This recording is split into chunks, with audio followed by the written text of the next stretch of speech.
Hey everybody, I'm Sarcastic here with Tuesday's chess day. So I'm a bit late on this. You guys are probably getting this same day it came out, but usually I get these out earlier around noon. So some unfortunate news. This is going to be the last time I'll be doing this on the whole Tuesday is chess day setup.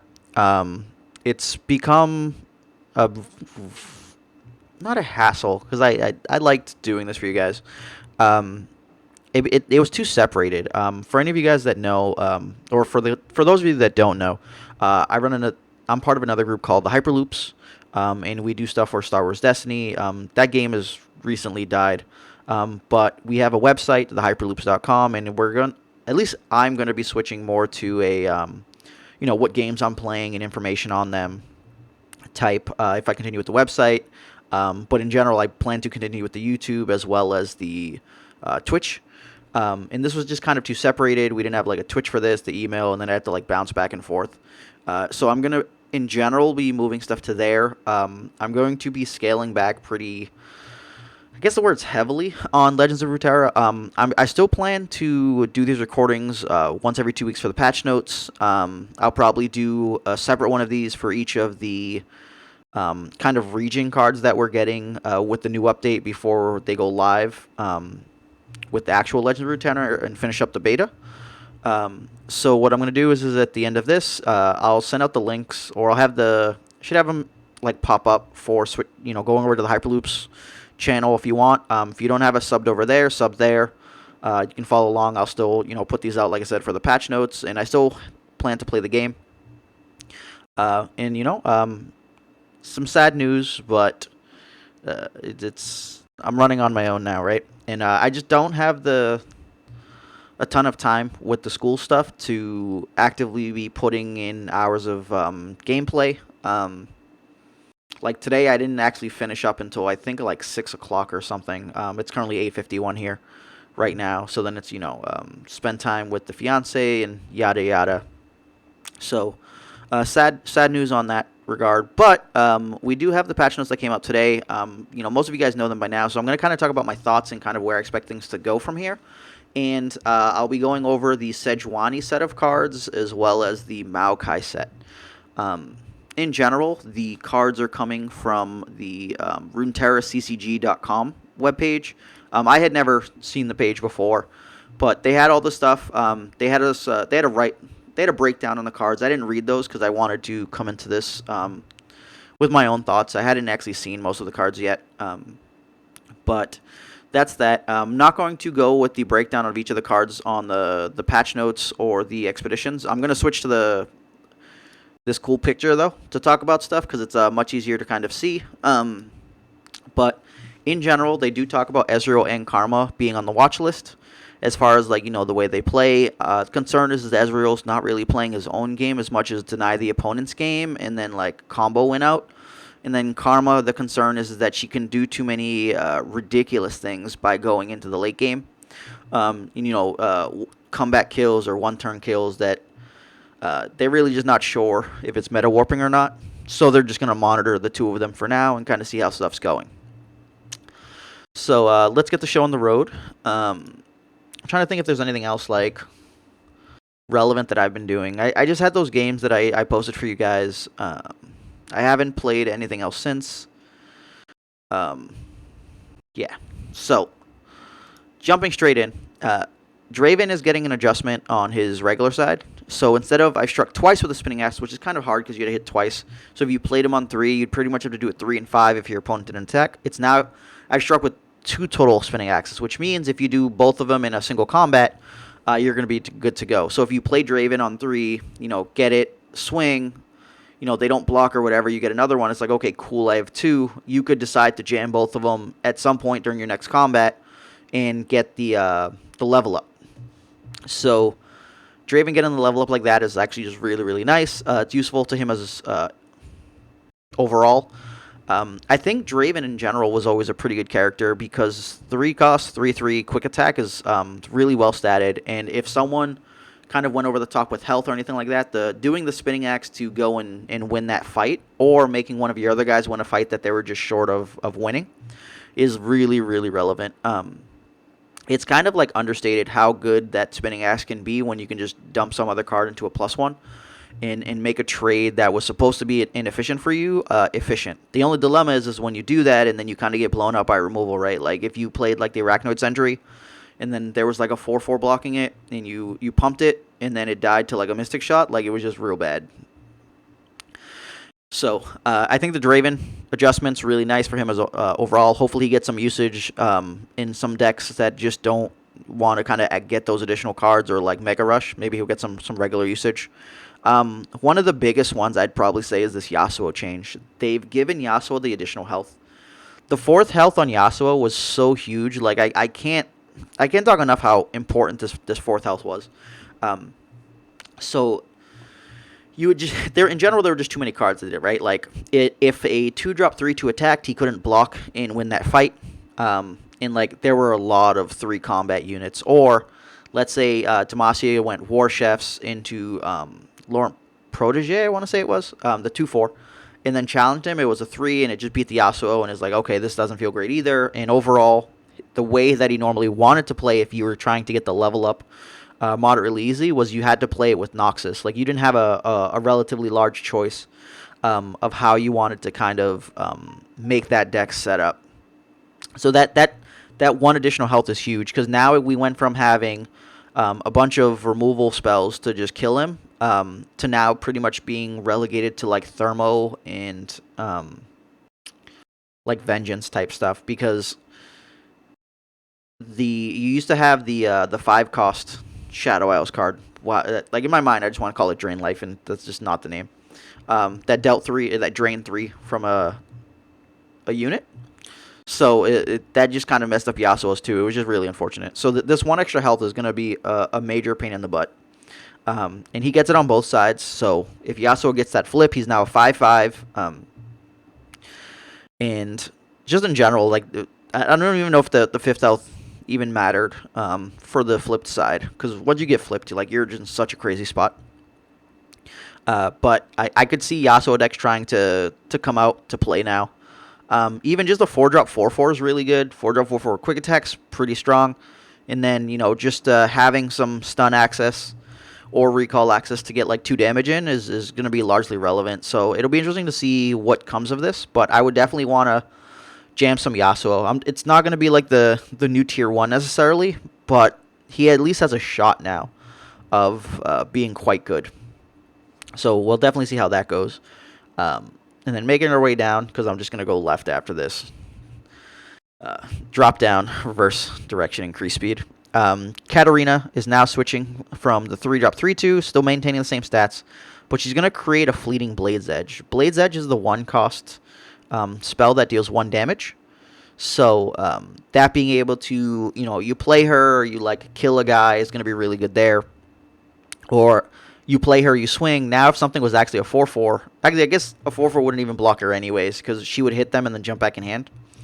But getting the fleeting Blade's Edge is really nice when you kind of just think as Noxus in general, like Noxian Guillotine, which was the 3-cost card that would kill a damaged unit, and then it would get an additional copy of the Noxian Guillotine in hand that was fleeting. Means that you can set up like those late rounds where you, play Katarina, get the Blade's Edge, and now you could Blade's Edge and then Guillotine, and that's sweet. Or just kill any of the things with 1 health that's annoying and in the way. Shrink down that Yasuo so he's 3 health and trades with the guy, right? He's got to go. So I think that's also really nice. I think Katarina was playable before. It was tough to play it because you kind of wanted to be kind of an aggressive deck where you would hit curve and then play her, swing out, she bounces. And once you get to the late game where you're playing her twice, or even just, okay, I don't really have anything to do on the opponent's turn, I'll play it and swing with everyone again. It was just a really good spot. So we'll see how this kind of pans out. They just wanted to give her a little bit of a buff, and I think that's relatively nice. Shifting over, we have Kalista. Kalista, got adjusted, I think, on the last one to be like this. Now we're seeing if she's seen 3+ allies die, she gets the flip. Overall, she was pretty atrocious on defense, but on offense, because you pull in the guy and then that guy will take the damage instead of her, you can't really shoot her easily, especially the leveled up version when it's your attack. Because if you just open attack, like the guy's coming out right away. I don't think it was skill, so it didn't like slow down, if I'm not mistaken. So that's actually just super tight. We'll see if this kind of changes her overall play. But I was playing her before this. I think Fearsome should see play right now, and I just kind of don't know why it wasn't. I think it's still really good. Laurent Duelist. In general, he wasn't very good because he gave your guy Challenger for 1 round. His stats were just like so-so for 3. They've now made him Senestatted 4-2, and he gives one of your guys Challenger, which is relatively useful. Whether he sees play or not is a whole other ball game, but the extra attack's really nice when you're trying to push in damage like that. At the same time, we see Bannerman take a hit. Instead of grants all allies +1/+1, it's now grant other allies +1/+1, meaning that if he comes in and he whiffs, he's even worse.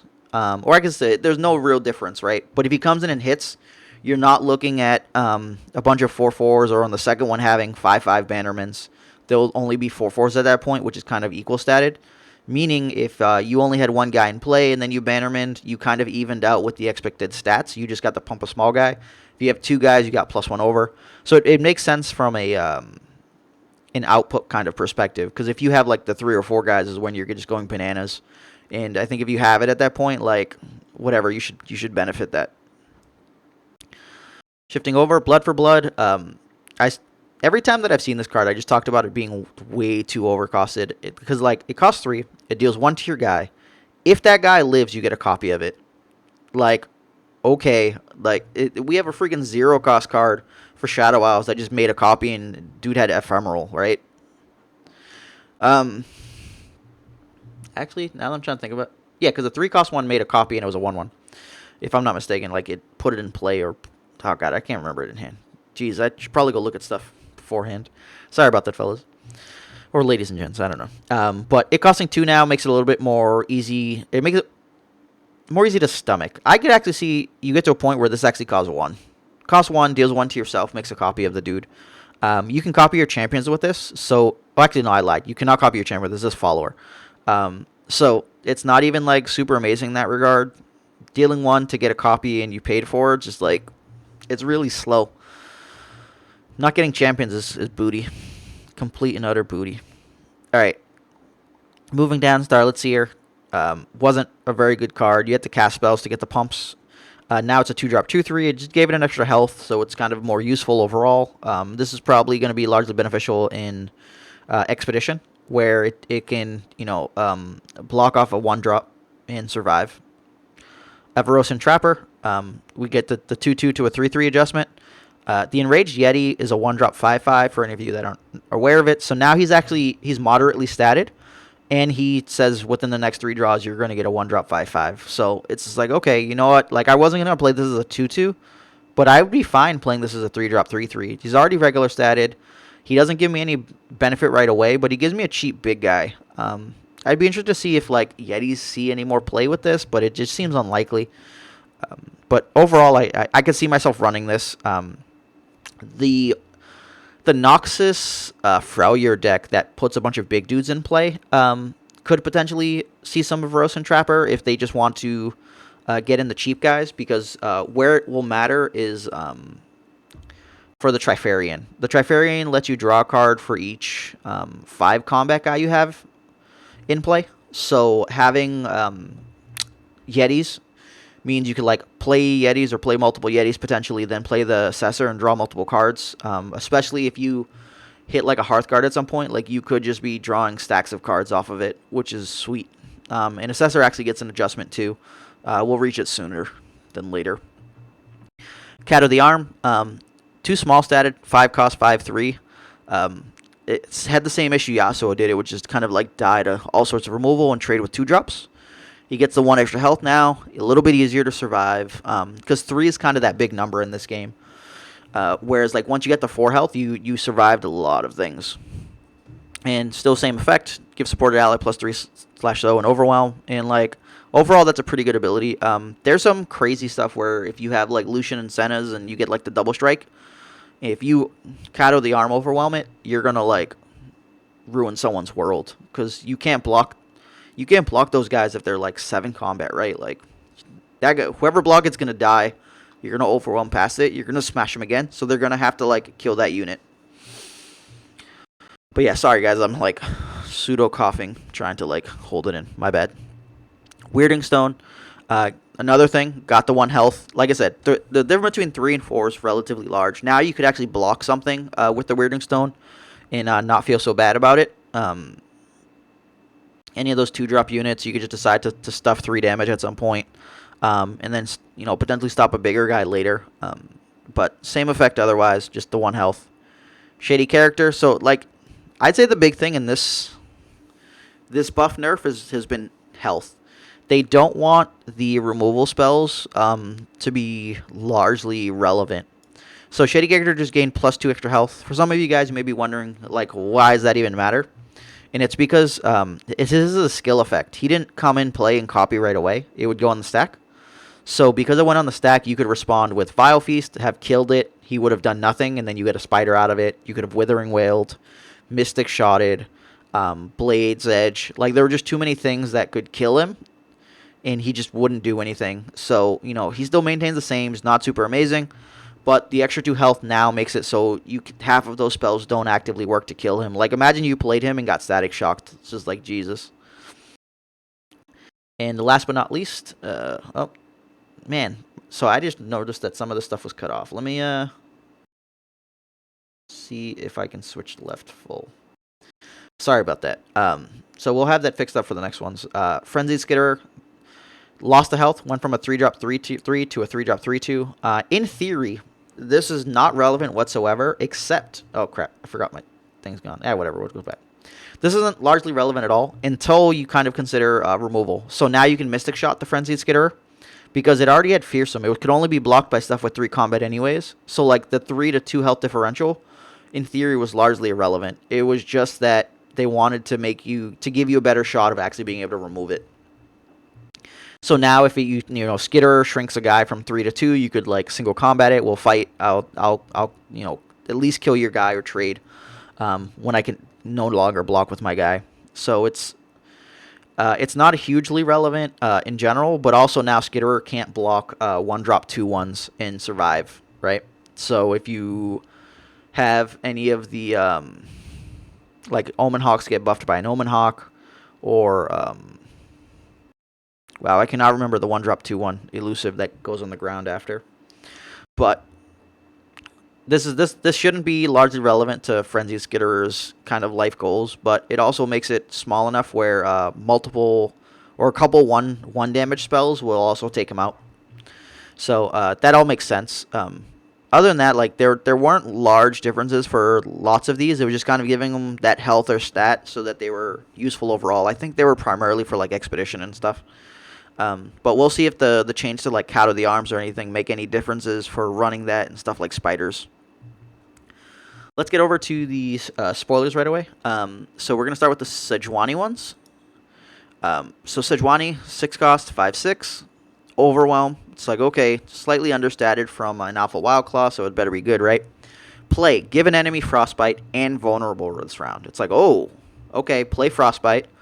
Vulnerable. All right. So for those of you that don't know, Vulnerable is essentially like reverse Challenger. When a unit is vulnerable, pretty much you can snatch it up to block against any unit you want. So it just makes that guy completely challengeable by any of your units. Meaning, like Sejuani, in response to some unit... So first of all, for being vulnerable, it has to be on your own turn, if I'm not mistaken, because it's only to pull up to block. You can't pull it up to attack.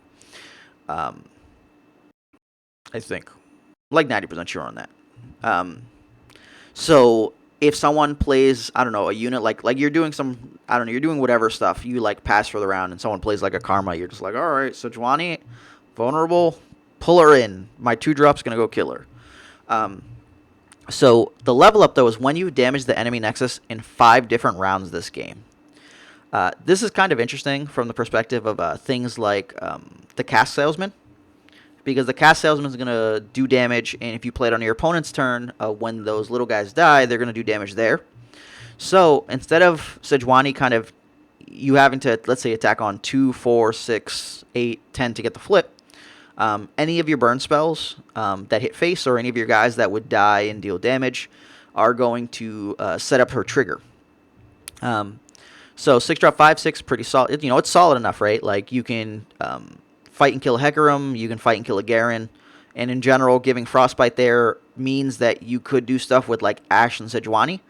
And that could be like pretty disgusting because Ashe is going to Frostbite a guy, Sejuani gets the vulnerable that guy, or vulnerable some other guy, and like pull and fight it, and you can like shrink another guy. So I think they have really good synergy in that regard. And then Overwhelm in general is just really nice for pushing in damage. So Sejuani's flip now is same thing, play, give an enemy Frostbite and vulnerable. The first time I see you damage the enemy Nexus each round, Frostbite all enemies. This is ridiculous. So here's the thing, right? Imagine you have an elusive unit. You're playing Ionia Freljord. If a Shadow Assassin gets in unblocked, it's going to hit and Frostbite all of the rest of the opponent's units, meaning that if any of them came out to fight, it's a problem for them. If you play Freljord, Piltover, and Zaun, she could be flipped. You could Mystic Shot the opponent and have all of your opponent's dudes get frosted. That's kind of crazy. Is it going to be insanely broken? I don't know. It's gonna boil down to how easily you can get that damage on the opponent's Nexus, kind of on their rounds. Like I said, the Cast Salesman does it really well, due to the Caustic thing, which dies and deals 1 damage to each Nexus. So if you're actively capable of attacking and getting damage in, that's where this Sejuani flip is going to be absolutely bananas. Not to mention Ashe. So, like I said, if we were playing like Ashe Sejuani, and let's say Ashe flipped, and you either use the Crystal Ice Arrow or something like that already, that's largely problematic. Not to mention, if your opponent declares an attack, you set up your blockers, and you, like, Mystic Shot their face, boom. All of their dudes got frostbited. It's going to be... This is going to be like a win condition on its own, where if you have any sort of damage to face whatsoever, your opponent is going to get absolutely obliterated in combat. That's kind of sick and disgusting, and I love it. Going over, we have a 4-cost burst, give an ally +4/+4 this round. This is actually a really large stat, right? If we kind of think about it, we have the 5, or used to cost 5. Back-to-back used to cost 5. It's now 6. Gives +3/+3. So cost 6, gives 6 worth of stats, but it's the 2 guys. When it used to cost 5, in comparison, this would have been kind of trash level. If we compare this to things like Twin Disciplines, which you give one guy +3 attack or +3 health, it's like, whoa, you know, that's pretty good. So I think stat-wise, we were always kind of looking at, for each one it was costing, it was going to give +1/+1 to the guy for the round. The 2-cost one for Noxus has to deal a damage to one of your guys to give one of your other guys +2/+2. So there's just lots of kind of interesting things in that regard. It's only for the round, so it's not going to be brutally amazing, but this could be a viable combat trick for like the Zed Freljord deck. If you want like that additional to give attack and health, because you can push in with it with elusives and kind of finish off a game. But it's not. I think it's not broken by any means. It's fine. It's just that you know, when you get to set up spell mana like that, it costing, let's say, 1 of your real mana +3 is going to be really nice for that +4/+4. It's going to just push you out of range most of the time for dying. Ruthless Rider. So we get a 2-drop 3/1 with Overwhelm and Toughness. The Toughness is really good from the perspective of any of the 1-cost damage spells no longer going to be relevant. The main dilemma is going to be this: she dies to anything with 2 combat. To even trade, it's probably perfectly fine there. 1/1s just need not apply. She'll run them over with the Overwhelm. So she also dies to like the avalanches, so it's kind of tough in that regard. She's essentially a 2-drop 3/2, right? Because if you think of the toughness as that 1 additional, it ends up being the same application, except she will run over all of the 1-drop ones, or the 1 attack units. Meaning, like, it's perfectly fine. It probably is quite good there. The Overwhelm runs over chump blockers and any units near the end that just don't have enough health. So I think she's perfectly fine. Interesting. I don't know if I'd run her when Icevale Archer frosts a guy when it comes in. Like, yeah, they play two different roles, but Icevale Archer's role can be aggressive because you can just frost the guy that they would block with and then push in. Especially later rounds where like you might have played a unit first and then they're like, oh, here's my big guy, and you're like, frost that big guy. We will have none of that in this combat. Then we get Ember Maiden. 3 cost, 3/2. Round start, deal 1 to everything. So, my understanding is it would also do 1 to itself. Meaning that the Raider that we just saw would actually survive. So that could be a sweet option there, sweet alternative. The main concern is that Ember Maiden is going to die after 2 round starts. So if you play it on your turn and then swing, on their turn she's going to take 1. And then when you get back to your round, she's going to die. So there are some interesting concepts here with Shadow Isles or any of your Last Breath type effects, where if you wanted something to have died and then like play it out, like you're good to go. I think being able to AoE for 1 is also going to be kind of a control type card, right? If you're playing against the Rush, you play like Ember Maiden, and now they just have a problem where any of their guys with 1 health are going to get obliterated at the end of the round. So it could be on defense, they swung out, then you play her, and they're like, oh, shit. And then they just all die. You get the SWAT, and if they play anything else with 1 health at the end of the round, start of the next round, that thing's dead. She's going to be a little weird. I could see this in control decks. You definitely can't play this with aggro unless you have a bunch of crazy toughness stuff. But there is a note. She sets up very well with our man that hasn't seen a ton of play from Noxus, Vladimir. Freljord has multiple units that if they've taken damage and survived, they pumped up stats. There's a 1-drop 0/3. They have a 3-drop 2/4. And they have Scar Maiden, who's a 6-drop 3/8. So any of those units with Ember Maidens and you're playing like Vladimir's, it gives you an entire archetype to play now. They had the archetype already, but it was much harder to use. So Ember Maiden becomes really interesting there, especially with the multiple pings. You could pretty much play Ember Maiden, and then after her 2 pings, you're probably all set for Vlad. And Vlad sets up with the toughness 2-drop 3/1 overwhelm really well as well. So there we go, have an archetype. We get to play some of that stuff. Last but not least, for our Freljord companions is Stormclaw Ursine. So 5-drop 6/6. Other allies with 5+ power have overwhelm. So the Ursine is actually overstated, right? It's an additional 1/1 on top of where it's at. I'm actually kind of surprised. I actually now need to go check if there's some other card that pulls this out and I missed something. 5-drop 6/6 is really strong, especially with overwhelm. And it's pumping your other guys to have overwhelm. Like, that's just really, really good. We'll go check. I'll try to remember to check at the end of this with the Rune Terra CCG and see if I missed a card that pulls this out. All right. So we'll leave him there, though. So switching to the Shadow Isles stuff, we get Maokai. So Maokai brings another keyword to the game that we didn't have, which is Toss. It obliterates, which is remove from game or exile, that many cards from the bottom of your deck, non-champions. So it obliterates that many non-champions from the bottom of your deck. So first time you play another ally each round, toss 2 and summon a sapling.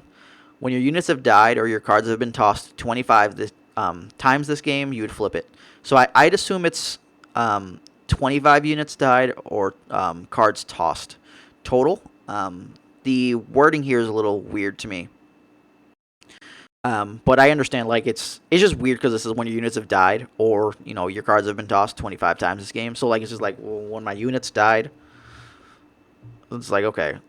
Like, in my mind, it'd be like, well, my units died, why didn't you flip? And, like, that's just really not always going to work because once you see his flip side, you'll understand. So 4-drop 1/4 is, like, really, really small. They at least gave him the 4 health, so he's not likely to die right away. He doesn't trigger the sapling for himself. That's largely problematic. So if you hit him on curve, that's a little rough. And it's only the first time you play an ally each round, meaning you're going to kind of have to be heavy on allies because if you miss them, that's a problem.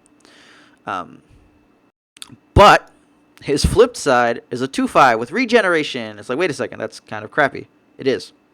When I level up, obliterate the enemy deck, leaving 4 non-champions. Round start summoning a sapling. We don't know what the sapling is yet, but this pretty much says obliterate the opponent's deck, leave 4 cards and all of their champions that are left in it. If your opponent's playing a championless deck, they have 4 cards left in their deck. They have 4 rounds to win.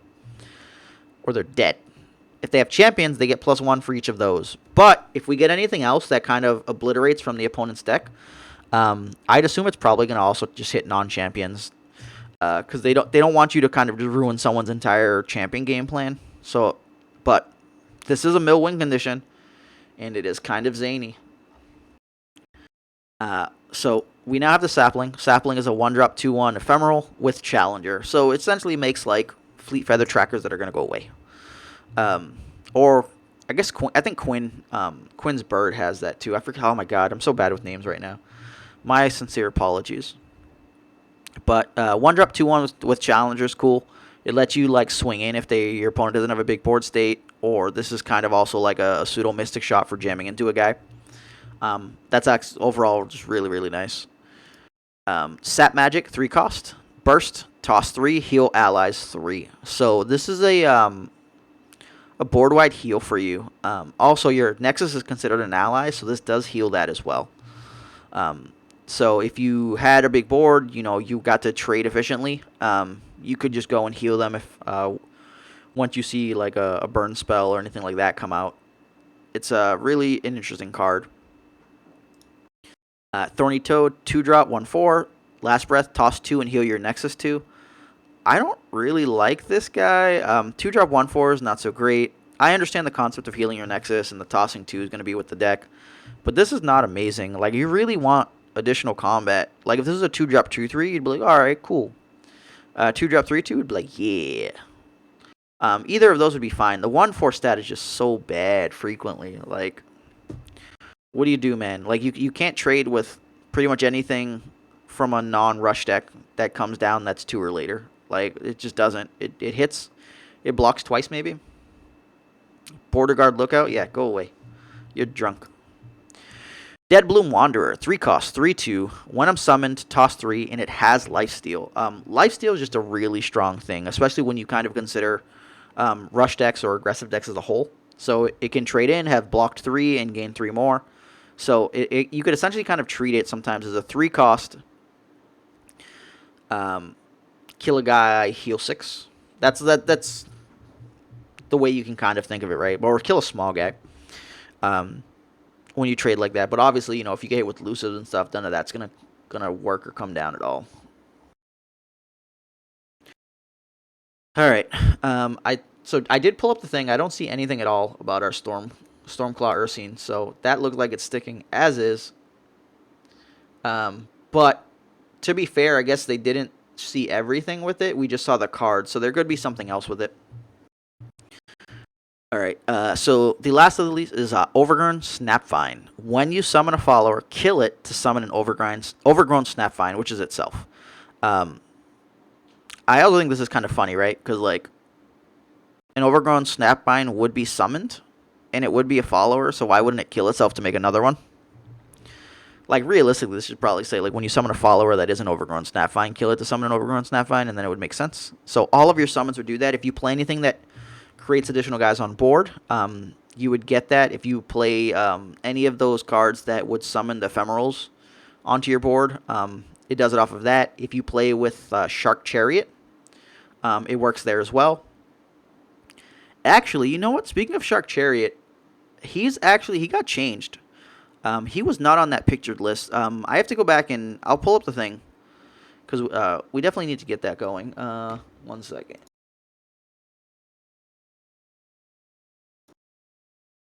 Boo. Don't have it on here. Alright. Close too many tabs. I'll go pull it back up.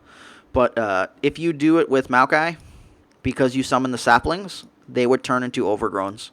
So there is a concept there where you're getting them for free. You just have to kind of sneak him in, because he only has that 3 health. And we've talked a lot in this recording about how important it is to kind of have that 4 health so you can survive stuff, burn spells and whatnot. So he just dies to so many things. But if you get to sneak him in, and you play anything that just spawns multiple guys, so like what is it? There's the brood card that summons 3/1/1 spiders and pumps all your spiders. They'd be like boom, 3/4/3s, right? And each of them would have this effect. So it's just like whoa, like all sorts of crazy stuff. And this sets up the kill condition setups for Maokai because if your units have died as well, so you're pulling in kind of double duty there. Definitely an interesting card though. I'm trying to think like if you had this and you Vile Feast is like, all right, deal one, summon a spider, spider dies. Here's my 4/3. It's like, oh Jesus, like you can get a big board of 4/3s. So like I understand why the stats are like this. Definitely gonna be pretty scary. I'm trying to think like Kalista swings right, pulls a guy, boop, crack that into an overgrown Snapvine, but then Kalista could die. Any of the summon guys for ephemeral stuff is going to be very useful with him as a whole. I'm trying to think if they're just like the 2-cost summon 3/1/1s is probably the best combat trick. You just here's this guy summon 3/4/3s for 2. It's like Brogard. But all right, so let us go pull back our Runeterra patch notes because there were other adjustments and they are missing. So this was all the normal stuff that we went through, right? So they removed Barrier from Brightsteel formation. It's because for the most part he just didn't matter because he would have Barrier come in with Barrier, then he would play Trigger and give himself Barrier. So the only time it kind of did things was Shen or Greenglade Caretaker, and they just felt it was redundant, so they removed it. Swiftling Lancer got changed from create an elite in hand to create a random elite in hand. So the rationale there is that, let's say you possessed your opponent's Swiftling Lancer, and you were not Demacia. If it died, you wouldn't get an elite unless there was a non-Demacia elite. So now it does create a random elite, so it can draw from the pool that's not your regions. If that confuses you a bit, it's any card that would just create a card would create from the regions that are in your deck. So like Karma only creates the random spells from the regions that you're playing. So like that was the issue, is that if you weren't Demacia, because I think all the elites are all Demacia, then Swiftling Lancer couldn't do it. I think they should also change this to say create a random non-champion elite, because Garen's elite, and I've never seen this thing summon a Garen, because it shouldn't. So they should definitely consider adjusting that one. Trifarian Assessor. Before it was play, draw 1 card for each 5+ power ally you have. Now it's when I'm summoned, draw 1 for each 5+ power ally you have. Meaning, I don't know, like let's say you're playing with Kalista or anything like that. If you're like pulling it back, reviving, miscalling, any of that stuff, it can redo the trigger effect, which is kind of a sweet overall. Realistically, it's played with Freljord usually, because you have Rosin Hearthguard, which is the give all the dudes in your deck +1/+1, and then like draws for itself and all sorts of crazy stuff. So just switching to that to kind of be more concise with the summon type mechanics and being overall useful is really nice. And then Shark Chariot. Shark Chariot no longer has the old effect text, which was when an ephemeral ally attacks and I'm dead, return me to play attacking. It's now Last Breath. The next time an ephemeral ally attacks, revive me attacking. It's really interesting from that regard because before you could purify like a Shark Chariot, it would die, and because it was in the graveyard, it would get its effect back, and you could pull it out again. The other thing was if you pumped it with Iceborne Legacy, it didn't maintain the pump because it was kind of crazy. Whereas now the revived copies will get in will gain the buff and just be bigger overall. I'm trying to think if there's kind of anything else there. No, there's not much else. Last Breath, if it got obliterated, was the same thing. It was largely irrelevant. Oh, so the last one is actually so it can be pulled out by Warden Spray now. Because Warden Spray would die and then put a Last Breath unit in your hand. So now if your Warden Spray dies, it could actually pull out a Shark Chariot for you. So this makes more sense. Overall, it goes more in line with what the rest of the deck was or the rest of the stuff was doing. With a revive, which is it'll make a copy of itself. which is kind of what everything else does, as opposed to actually coming back to life. So, that's all we have for notes today. Um, I hope overall everything's been going with you guys. Once again, if you still want to keep in touch, you can go to youtube.com/the Hyperloops, HYPERLOOPS. I'm still on there, sub. I'll still be putting out the videos, but I got to switch to that format because it's just much easier for me to kind of do everything. Because I'll be there anyways doing stuff for Destiny and the other games, and it's I just got to get everything kind of together. But in general, I'll post up my gameplay videos when I play them. But I'm not going. I don't want to guarantee you guys the one video a week, Monday through Friday. I just kind of don't have time to play an hour of the multiple games. Then plus the overall pressure. I just felt like when I was trying to match up with it, I was just kind of like short on time, and then just not prioritizing properly. So I do want to thank you guys for being with us the entire time with Tuesday's Chess Day. Appreciate it. I look forward to seeing you guys comment, talk with you guys. I still continue to play Runeterra. I just not a ton of time. School's taking a lot, and I'm accelerating past. It's not kind of regular college. I've started at the beginning of April. I've finished 2 courses, and I'm about to finish the 3rd one. I'm trying to do the equivalent to about like a week's worth of work every day for the school stuff. So just not a ton of time. But as always, thanks again. Appreciate you guys, and don't forget, never skip chess day. Can't see the other hand. Sucks. Booyah. Bloopers, baby. Bloopers. Have a good one. I'm Sarcastic, reporting out.